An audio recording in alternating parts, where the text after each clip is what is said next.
The first one, Matt Evans, will talk for an hour or approximately, and then Ricardo DeSalvo will talk for about a half an hour.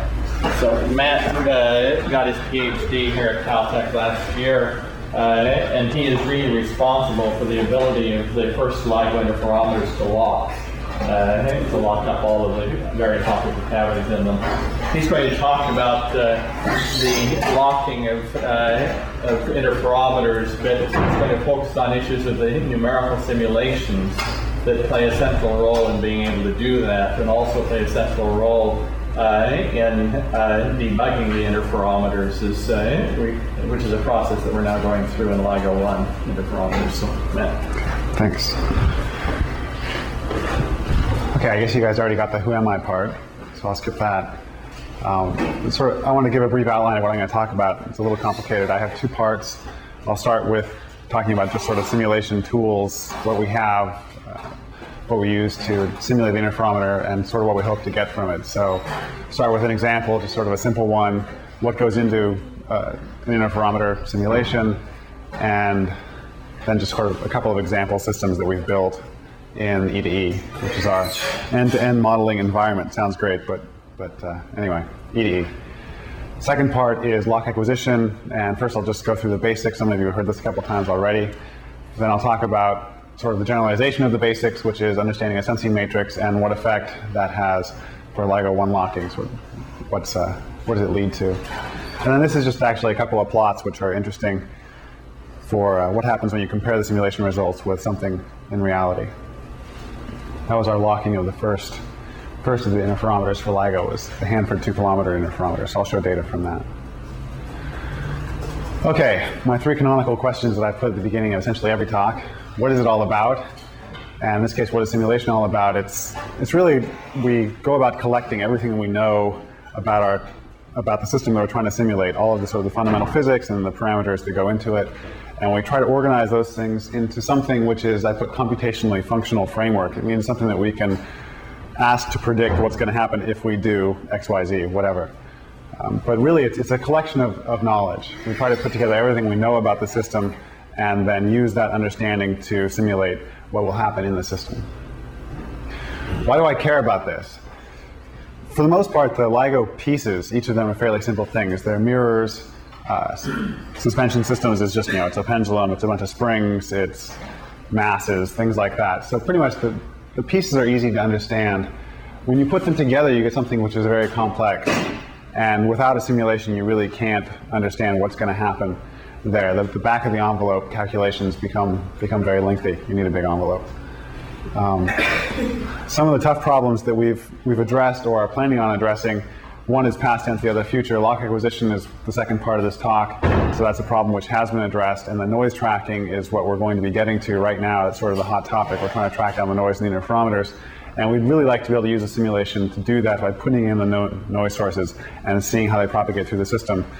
And also, we get to then see any noise couplings, things like that, which aren't in the standard sort of theoretical calculations. When I say theoretical, what I really mean is this part. So in the what is known about this, there's a whole zoo of interferometer simulations of one sort or another that are out there. They're little pieces where someone said, I really need to understand this. And they go and they write a little simulation that helps them understand it, and they move on. And there are many, many of these simulations out there. Some of them are frequency domain simulations, and those are for linear systems. If you have something where the input to output response is a linear thing, then you can think about it in the frequency domain. You can write a frequency domain simulation. I put it in quotes because it's not time domain, it's just calculating a response. And those can be very useful, and they are very quick computationally. They're computationally inexpensive things to do. The second part here, time domain simulations, that's what you need when you want to understand systems which are nonlinear. They have some nonlinear behavior, and then all of the sort of the frequency domain analysis falls apart here. And you want to understand these things, you pretty much have to do them in the time domain, and the nonlinear response, whatever it is something that you describe in the time domain. An example of this would be a limiter, something which, or a saturation effect is a way to think of it in electronics. You can put it in an input up to some point, then the output just saturates and won't get any bigger. So that's a nonlinear effect. And these are things that you really need to do in the time domain.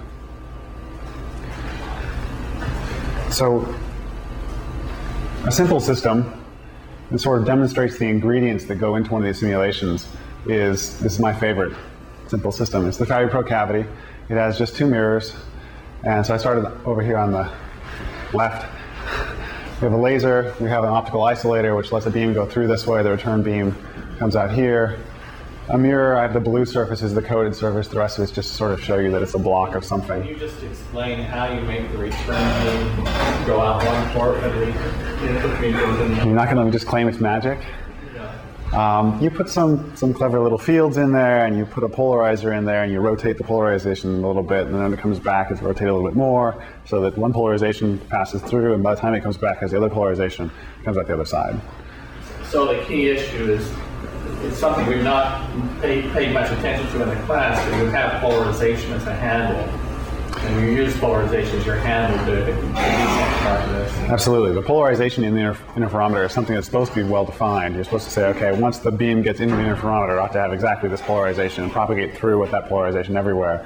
And there are actually noise effects which arise by having a polarization which is a little off or a polarization which is varying. Yeah. This particular thing is a Faraday isolator, is what it's called. That's sort of the description I just gave you. Is magnetic fields and polarizers make one of those things. This is a mirror which transmits a little bit of light through, comes into the cavity, bounces off this mirror, which you can think of as basically 100% reflective. And light circulates, comes back, adds to the light that's leaking in, and eventually builds up if you have the mirrors in the right place. And you get some circulating power here in the cavity. That's just sort of what a Faraday Pro cavity is. The light which leaks back off of this side comes into the photodetector, and at that point we have a transduction from photons to electrons, and we go down to the electronics part of this system. Here you'll have some analog filters, which I represent by this guy, analog digital converter, some computer which is chunking numbers for you, a DAC on the other side, digital to analog converter, and more analog filtering. Then you go through the next transduction stage, you go from electronics to mechanics type things. In this case, it's coils which push on magnets that are glued to the backs of a mirror, and then you have a mechanics system here. This thing consists of a pendulum, which is this yellow guy here, and a stack. This one is springs and dampers and masses, which try to isolate you from the ground motion. Third transduction stage, you say, it's kind of a cheesy transduction stage, but mirrors themselves are sort of mechano-optical transducers, which bring you back into the optics land.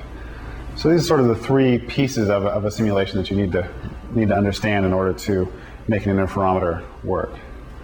I'm going to talk about each of them a little bit separately. So some of the components that go into the optics of a simulation, you have surfaces, which are these guys. Surfaces are, you have a mirror and it has a front surface, a back surface. One's a high reflector, the other's an anti-reflector. They have some reflection coefficient, transmission coefficient. They distort the beam in some way. Media here, I should explain, also includes vacuum. It's just anything which represents extended space. You propagate from one surface to another.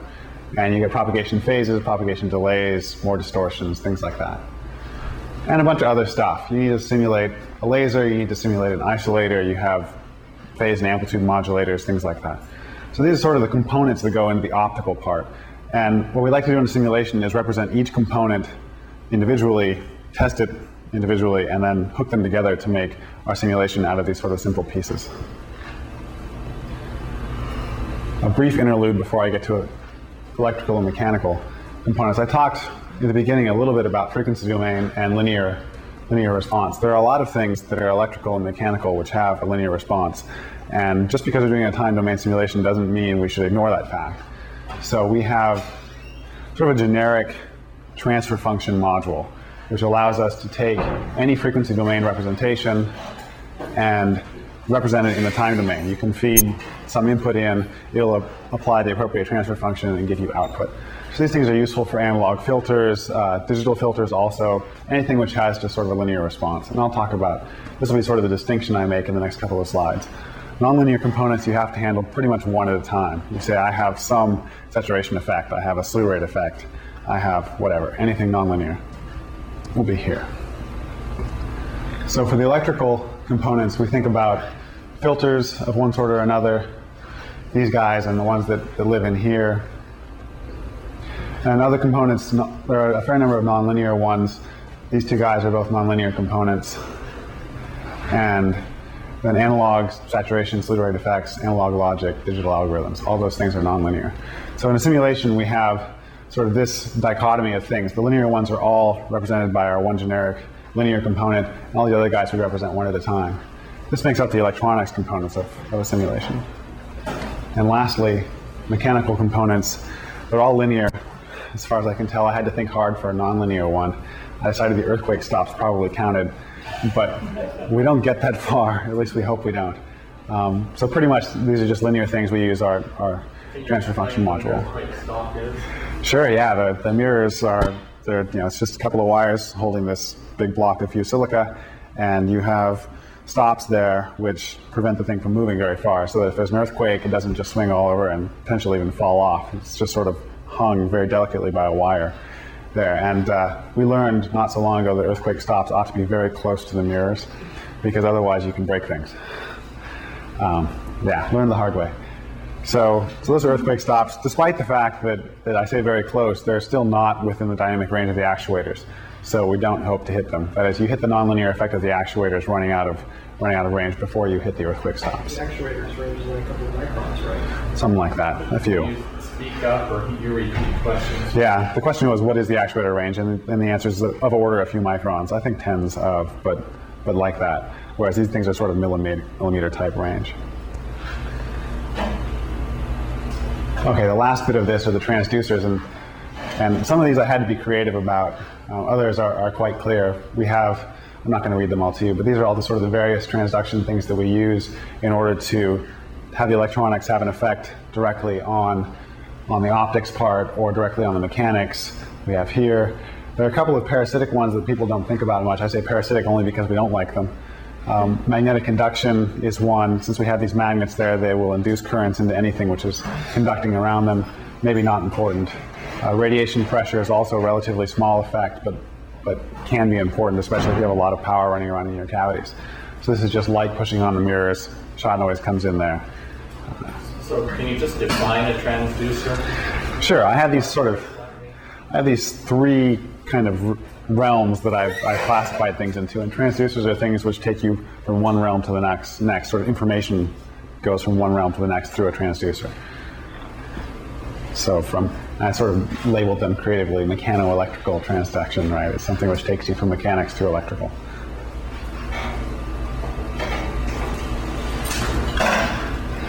And here I have just a couple of example systems as they're seen in E to E. This is sort of the environment that we design our systems in. This one over here is the Fabre Pro I showed a picture of earlier. And here's my laser again. It generates a field which passes along this. This is sort of our information passing model. That's how all these things are done. So a transducer is something which passes information to two different types of objects. Here's a mirror, a propagator. This is also known as a media. It sort of propagates a field from this surface to this surface. This one propagates back. That makes a cavity. The return field, my isolator here, is creatively done just by not passing information back that way. I send it into this mysterious control box, which is all the electronics and mechanics for the simplified Fabre Pro I have here. So those are sort of the easy, primarily optical components. The other things are essentially just transfer functions. And then the LIGO optic system is a little more complicated. It looks like this. Once again, we have propagators, mirrors, and then for the corner station, we have a compound optical system. And I'm not going to really get into that too much, but it's just for efficiency. Sometimes we decide that we'd like to represent several mirrors and propagators as a single object. So here we've done that, and we have the vertex station is all this compound optical system.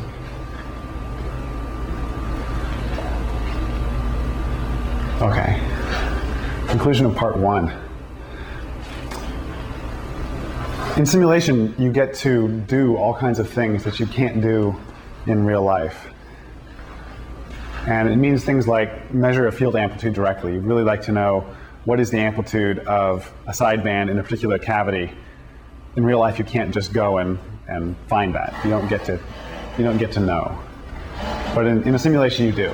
You can find out whatever you like, and that can be a big aid to understanding what's going on in an interferometer.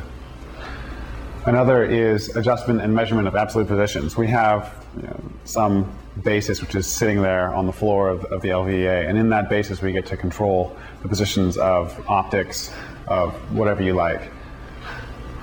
And those are things that you get to measure then in an absolute sense. You get to know where everything is, and you get to control it also in the same absolute sense, which is something that you can never do experimentally. And once again, it can be a great aid to understanding what's happening in an interferometer.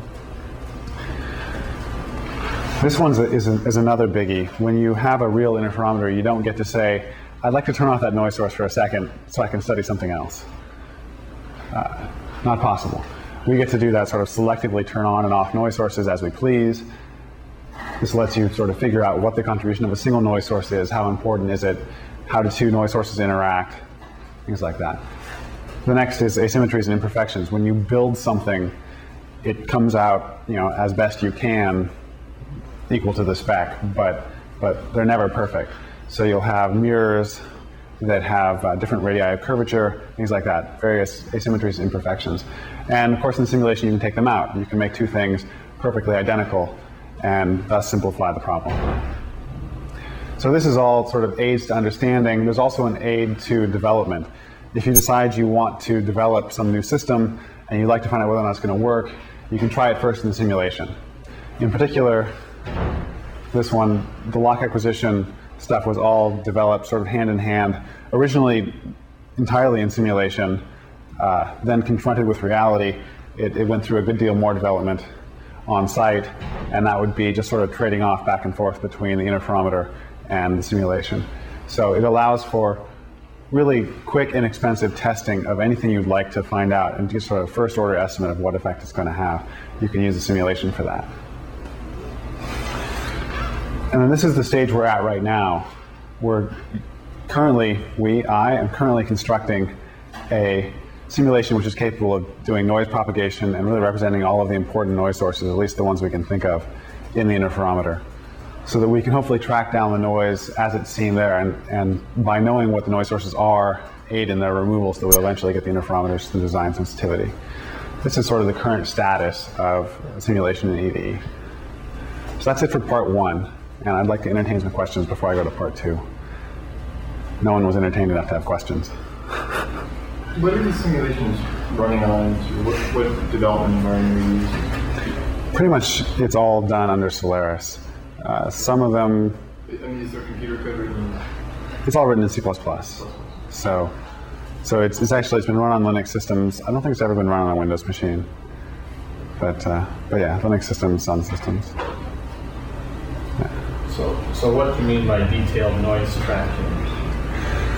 This is where we get to put in things like the DAC noise and represent it as zero crossing blips. Do our best way to represent essentially right down to the level of bit flipping noise that happens in a DAC. And then what's the DAC? The DAC is the digital to analog converter. Right? So essentially what happens there is as when you tell it, I want you to put out some voltage, and it has some bits that represent the previous voltage, and it has the new ones, and it just sort of randomly flips them.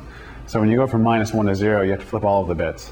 And what that means is you get sort of random outputs on the way through. And this causes a zero crossing glitch that happens, and it's the main noise contributor for, I think, the whole output chain. That's really the largest fraction of noise. So we get to put that in and turn off the other noise sources and look how it propagates through the system. And then say, okay, let's have that on and thermal noise, and see what the bilinear coupling that goes on there. What is it? And really understand those things. So that's first, it's tracking the sources even when they're nonlinear things like glitching, and also then looking at bilinear couplings between noise sources. That's what that's all about. Anyone else? Yeah. I had a question. Say you wanted to do a simulation for lock acquisition and noise studies, and you wanted to simulate the interferometer running for, say, 15 minutes. Mm-hmm. How long does that take to actually crank out a data set? And so say I sit down one day and say I want to simulate 15 minutes worth of interferometer.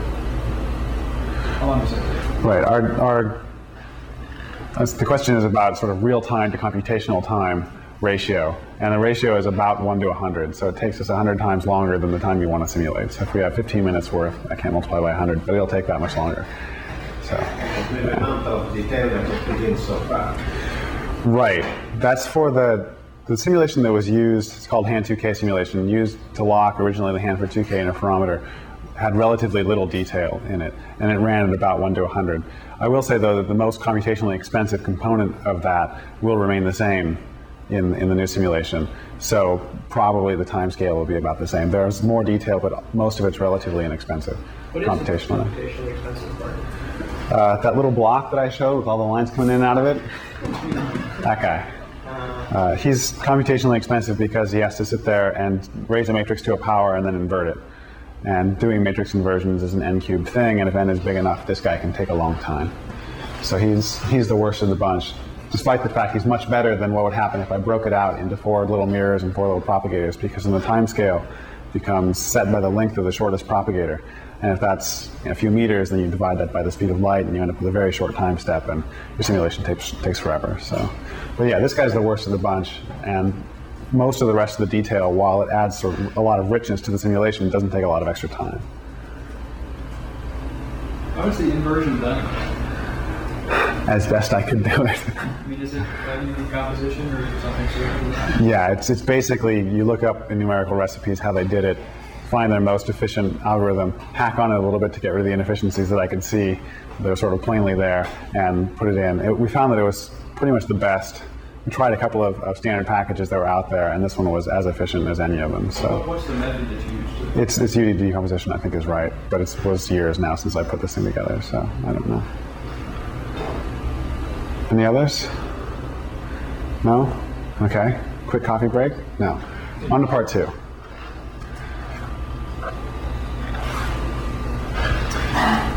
So lock acquisition, this was really, in some sense, it was an example of what you can do with a simulation package. It was also how I can get a thesis.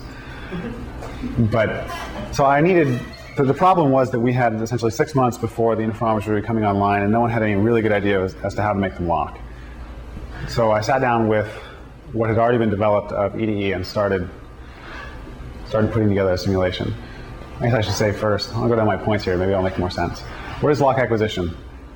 Lock acquisition is, you start with an interferometer that has a bunch of mirrors. I'll consider a Fabry Pro cavity, a bunch of mirrors just swinging around.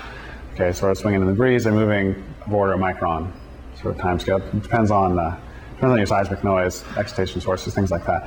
And you'd like to lock it so that they move together. You guys heard about Pound-Reaver Hall locking and how that works.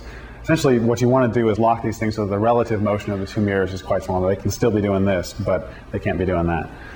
So you get the relative motions down to 10 to the minus 12, above 10 hertz, something like that. Many orders of magnitude less relative motion. And then it's locked. It's being controlled by your control system, which is a bunch of linear controllers, which you guys know all about. You're experts, so like that. Why do I care and why should you? I care, and you should care, because if you can't lock an interferometer, you can't use it for anything. It's just mirrors swinging in the breeze and not much good. Not much of a breeze in a vacuum, but anyway, not much good.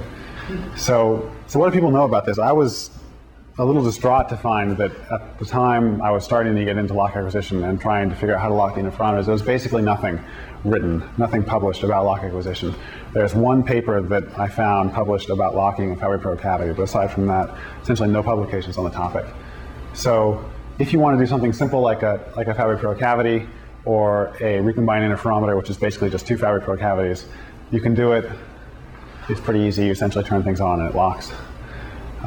If you want to do something more complicated, I suggest you read my thesis, because it's a lot harder. Or listen really carefully right now and you'll get it all. Okay, so once again, back to my favorite canonical system, the Fabry Pro cavity. Same deal. I've put a couple more labels on here. I want to label the field amplitude, which is circulating here, and label this position X. I should go through this really slowly because this is a very important slide. Let's start here. You guys may have already seen this. This is the Pound-Reaver Hall error signal that comes out on reflection. And what it is something which, for small x, relative to the wavelength, is basically proportional times this to the position there. So here's your Pound-Reaver Hall error signal. For x that are very small, it's proportional to x. So x is the error in the position of the mirror relative to where it should be in its locking. Right. I have some encoding here. The dot means I'm going to hold this guy fixed, and the x means I'm going to consider this degree of freedom. I'm going to call it x. go over to the graph here. 0 is the point at which you've reached the resonance location. It's really the round trip phase in the cavity should be 2n pi of, the round trip phase in here is 2n pi. I choose n to be 0 so that I can put a 0 there, and you don't have to worry about things like wavelength too much. What you see here is the power buildup in the cavity as a function of x. It's peaked near 0. The reason why it's off is because the mirror was moving. It's a detail. This is the signal you get coming out. If you demodulate what's coming out of this photodetector, and you get a signal here.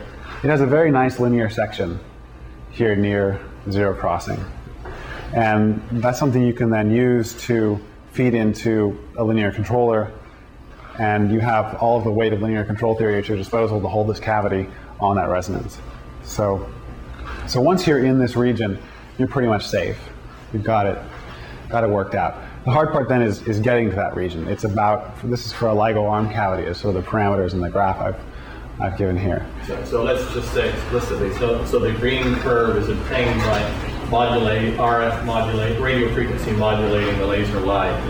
That's right. So you RF modulate the input beam, you lock this on the carrier, the sidebands are promptly reflected, you beat the two together here, you demodulate that, and you end up with this guy. Okay, Convery-Verhall reflection locking. That's what it is. The width of this linear region is about lambda over the finesse of the cavity. In this case, it means lambda over 1,000. That's what it is there. The finesse of the cavity is actually 300, but there's some factors of pi in there. Basically, lambda over 1,000. So a relatively small region that you have to bring the cavity into in order to use your linear controller to make it lock. So remember this equation briefly. Here I've rearranged it. What I've done is I've said, okay, if I divide by the power term, which was in that equation, that's this guy, so essentially the power circulating in the cavity, I get something which is proportional to x over a much broader range. And I've drawn it as this red curve here. You can compare it to the green one, which is the green and blue were from the previous page. So you end up with essentially a very long linear region. Now it's linear on the scale of lambda rather than lambda over 1,000. So you end up with something that your linear controller can be happy with over a much broader range. And then eventually I say, okay, I can't really measure the power in the cavity when it gets small. This graph is from a simulation, so there's no noise, but in reality, this blue curve gets noisy. You're dividing by it. As it goes to 0, you say, okay, I can't do that anymore. So you just shut it off. So how do you measure the power in the cavity? You look at what's leaking through the end mirror. It's not a perfect reflector, so a little bit of light comes leaking through. You measure that, and it's just proportional to the power that's circulating. And then if you take the green curve, you divide it by that power you're measuring, which is the blue curve, or something proportional to it, you end up with the red curve. Okay, so this gives you this nice broad linear region for your linear controller. That's great. What happens when you use it? This is a graph where I've taken the blue one, and this one is x, the position of the mirror. It's sort of the error from resonance. You can think of it that way. And in simulation, I've sent a mirror shooting in towards resonance with a velocity of 3 microns per second. And when it gets to the resonance, the linear controller turns on and pulls it in and locks it. So you see this thing stops there at 0. So that's sort of lock acquisition in action in simulation. This is then the power, is the blue curve here, is the power buildup. It's the same encoding as that one for the signals. The power buildup as a function of time in the cavity. So as you bring a cavity in and lock it as its resonance position, the power builds up. And then here we've achieved something stable lock. The controller is now holding the mirrors, and they're locked stably together. So here's lock acquisition for a simple Fabry-Perot. Does that make sense? Questions right there? That's an important part. Yes? No? Good. Okay. So then you move on to a LIGO 1 interferometer, power cycled Michelson. Here, power cycled Fabry-Perot Michelson, I should say. And I have the same encoding of degrees of freedom labeled. The mirrors are the recycling mirror, lights coming in over here, beam splitter, input test masses, and test masses, like this. And then there are 3 signal ports that you look at to get error signals from. Each of those could in principle provide 2 error signals. We only actually use one of them. I may come back to this. Basically the idea is just to say that here we have 4 degrees of freedom and really 5 useful error signals. I put this here in case anyone's actually still concerned about gravitational waves. So why are there 2 error signals per readout? For each one of these photodetectors, you can demodulate in either in phase or quad phase. You have a choice of demodulation phases. And from that, you get 2 here, 2 there. This guy, as it turns out, only has 1 really useful signal. So modulation, cosine omega t and sine omega t. Exactly. So if you modulate with sine, if you demodulate with sine, it's in phase. If you demodulate with cosine, it's quad phase. So we have, yeah, five signals, 4 degrees of freedom. Should be able to do it.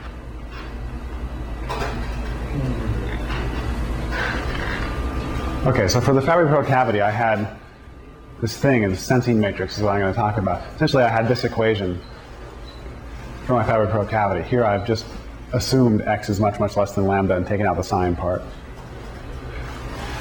You can think of this as a matrix equation where I have a 1 by 1 input vector, a 1 by 1 sensing matrix, and a 1 by 1 output vector. And then I can go about doing a matrix inversion, which looks very sophisticated, and arrive at a result where I've just divided by something. I didn't need a PhD to figure this part out. When I say not always invertible, this is something I'm going to generalize. I said that eventually the signal gets too noisy and I can't just divide by it anymore. Something which is crossing 0 frequently due to noise. And I think I just can't do that division anymore, so I explained where I cut off the signal. What I'm going to consider that as is my matrix is no longer invertible. The reason why I'm writing this in this notation is because it's then easy to extend to something with more than 1 degree of freedom. Here for the LIGO 1 interferometer, I have, as I said, 5 signals and 4 degrees of freedom. So I have a 5 by 4 sensing matrix. I can't invert that straight up. Probably tell that because it's not square. But I can pick pieces of it. And what will happen with an interferometer is you'll essentially look at a matrix and you'll pick the largest piece of it that you can invert. And by inverting the largest piece of it, you get to control the most number of degrees of freedom. And in an interferometer, you start with essentially a matrix which is complete noise. You can't invert it at anything. It's essentially 0 by 0 matrix inversion is all that's possible. And then you progress. In this case, we skip 1. You go to 2. I can invert a 2 by 2 subset. Then I can invert a 3 by 3 subset. And then 4 by 4. And you may rearrange your 4 by 4 as you go along. But the trick is just that. You take this sensing matrix and you select the piece of it that you can invert. And from that, what you're doing is you're selecting some collection of demodulation signals from which you produce some set of error signals for your controllers. So can you explain the 4 degrees of freedom you're trying to control? Sure. So the 4 I've labeled here are these guys. Okay, I have position of this mirror, position of this one, position of the end test masses, and once again, this encoding means I'm measuring everything relative to the position of these 2. So those are my 4 degrees of freedom. They're not the 4 canonical degrees of freedom because those are harder to explain. But these work just fine since I'm doing a generalized matrix.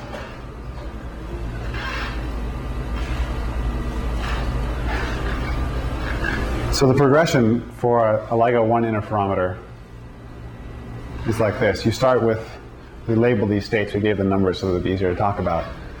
State 1 could be called state 0. We are controlling no degrees of freedom. The mirrors are just swinging around. And this is the starting point for lock acquisition. State 2, we've jumped immediately to 2 degrees of freedom, and it just so happens that we can get away with that. You're asking for a double coincidence, but it's okay. The resonances for these things are quite broad. It's a low finesse cavity. So we wait for the recycling cavity, those 4 mirrors in the corner, to all come to sort of something that approximates a resonance position. At that point, we can measure a 2 by 2 subset of the sensing matrix well enough to invert it. You start doing that inversion, and it allows you to control 2 degrees of freedom, which are the RM and BS degrees of freedom I showed here. You control these 2 guys. And that gives you control of this part of the interferometer.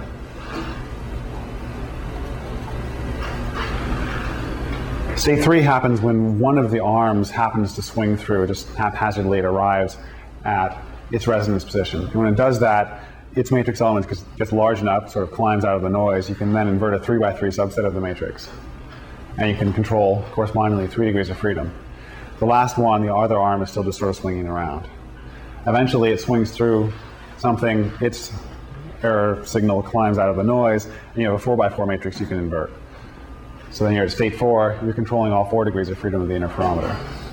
If you wait a while and you're lucky, you arrive at state 5, where the power of the interferometer has come to equilibrium, and you're basically done with lock acquisition. Now you can switch to detecting gravitational waves.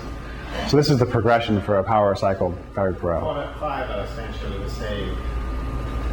4 and 5 are not quite the same. 4 is, I got it. Okay, and then you wait, and the power builds up. As it turns out, the 4x4 matrix you're using becomes singular. You have to use a different 4x4 matrix. You use that one for a while. I mean, you go for 4x4, it becomes singular. You use a 3x3, you switch back to a 4x4. It's sort of a complicated thing to get from, I got the fourth one, to, I'm done. Right? In terms of number of degrees of freedom, yes, they're the same, 4. But this state, this is essentially where lock acquisition dies. Frequently in the real interferometer, this is where things will fall apart. So that's why I made this distinction. It's really here you're done, here you're just getting into trouble. So now I've been waving my arms and talking about power building up and things like that. Here I've got real and simulated data. Do I have to tell you? Okay. This is the real data in case you hadn't guessed by the noise. And we start with the red curve is the power built up in the corner part. I said it was the first part that we acquire as we lock that sort of subset of the interferometer. You can imagine that this curve is just flat straight across here, because really it is. And here we've acquired state 2. We've locked 2 degrees of freedom, running happily along. And these are the power in the 2 arms, basically nothing. And at some point, one of the 2 arms locks. And we pick up power in one arm, we've arrived in state 3. You keep trundling along, and if you get lucky, you hit this point where the other arm goes through a resonance, you lock it, and the power in both arms then builds up. You see we've got a couple of order of magnitudes here on this log scale. Orders of magnitude. How come the power can build up in... How do you keep the power building up in both arms once you have only have one lock? It's not hard. The round trip phase. Okay, so you're keeping it not quite... No, it's just swinging around, oh, it's still right? Okay. And when it goes through a resonance, you see, oh, I've got an air signal, and quick you try to grab it. You grab it, and I would think that as soon as you grabbed it, the power would start building up. That's exactly right. So, well, the first one is like that. You pick him up, he locks. The other one's still swinging around haphazardly. That's state 3. The power doesn't build up very much. It's got another order of magnitude to go. Doesn't really have to. A lot because it's leaking on the other arm. Oh, Right. I see. So actually, when you have only one arm locked, most of the power comes right out the dark port. There's an asymmetry there, an opposite sign between the two. So the light's dumping out on your asymmetric port. And then when you lock this one, it becomes a symmetric system again. And then the power can build up in both arms and in the power recycling cavity. And you get several orders of magnitude from that. A couple of orders of magnitude. Here I've shown the error signals we get, that is the deltas essentially, as measured for the interferometer. I'm not going to talk about it much, but just to say that here we're going along, we lock state 2, we have 2 of them are non-zero, they get pulled into 0. This is where we've locked state 2. Here 2 of them go in opposite directions. It's because they're not defined as nicely as I defined them in the picture. Essentially one of them is still 0. These guys are only representing 1 degree of freedom. They have exactly the same value but opposite sign. And then here that we actually get all 4 degrees of freedom. You can see these 2 can now be different. This is the same thing then in simulation. And you'll notice an amazing similarity between the 2, which is purely coincidental. These events are basically random things. They happen as mirrors move about due to seismic motion. So in our simulation, we ran a few simulations, and at one point Hito said, oh my God, this looks just like it.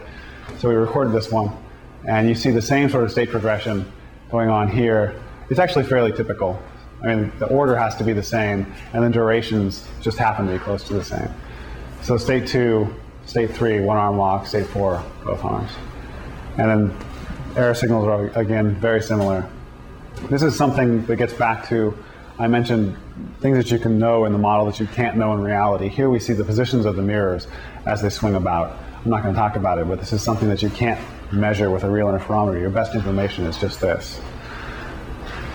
So in the simulation, however, you can look at these things and see what really happened there as far as the simulation is concerned. So this is simulation meets reality. So on the bottom left curve, there's some sort of glitch before the locking into state 2. What's going on there? So here we're actually losing state 2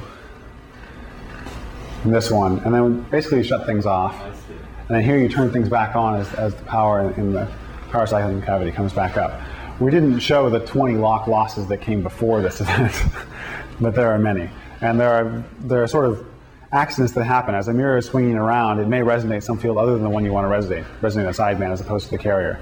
And when that happens, it destroys the resonance condition for the part of the interferometer you had locked, and you get set back to 0. You start over, work your way back through. So how many such failed locks do you have in order to get one successful lock?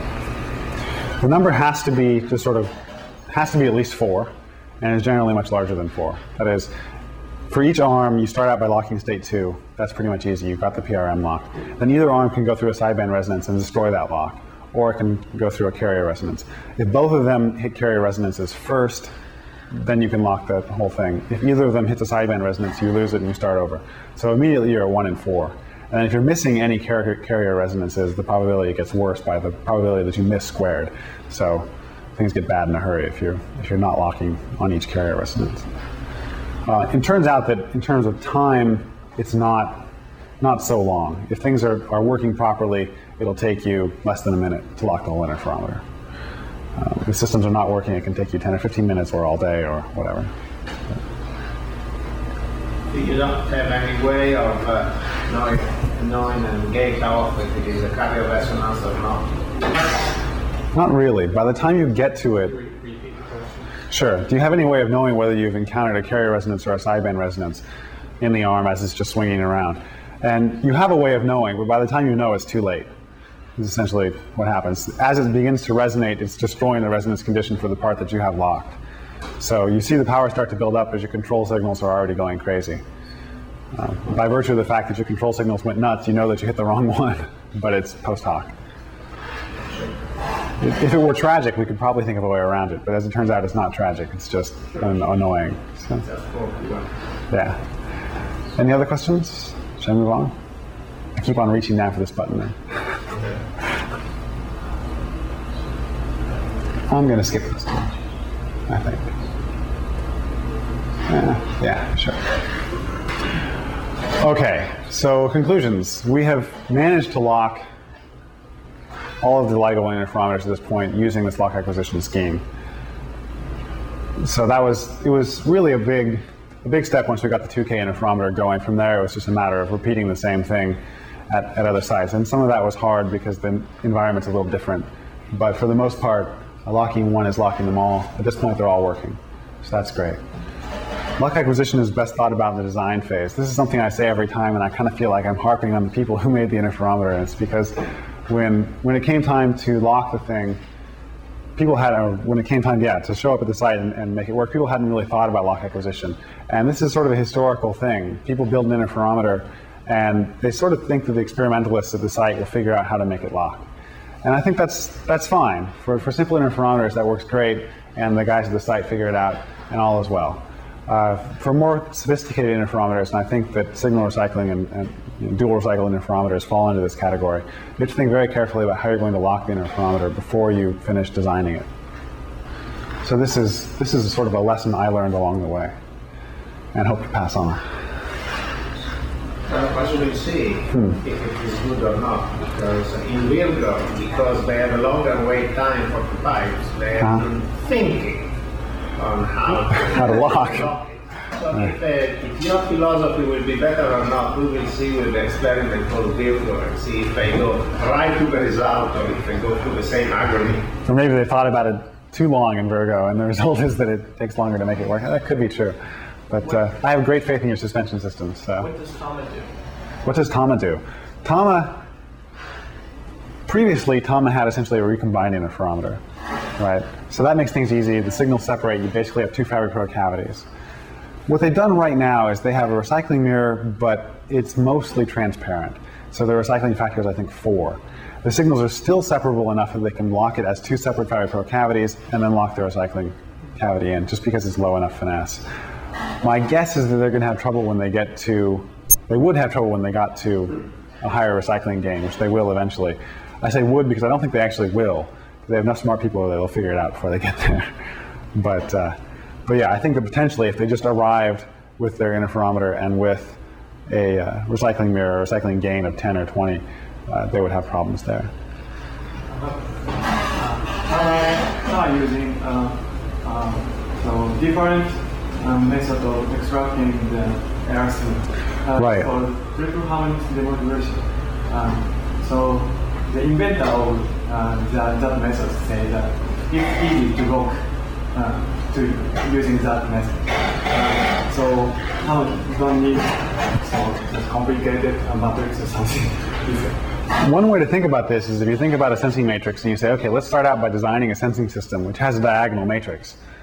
Then a lot of your problems go away because inverting diagonal matrices is a very easy thing, right? So if you think about it and come to that conclusion and have a way of doing it from the beginning, that's really great. That would be thinking about it in the design phase. Exactly. That would be thinking about it in the design phase. So yeah, I think that's true. I looked at some of the sensing schemes, and if you can really just make your sensing scheme inherently diagonal, you've got a much easier job. Yeah? Last one, I guess you probably all read it by now. We're going to be thinking about dual recycling and how to make that lock and what our sensing scheme will be, and hopefully I'll get some words in edgewise before the thing is finished being designed. But that's for future work, probably a future simulation and some lock acquisition work to be done there. I think that's going to be it for me unless anyone has more questions.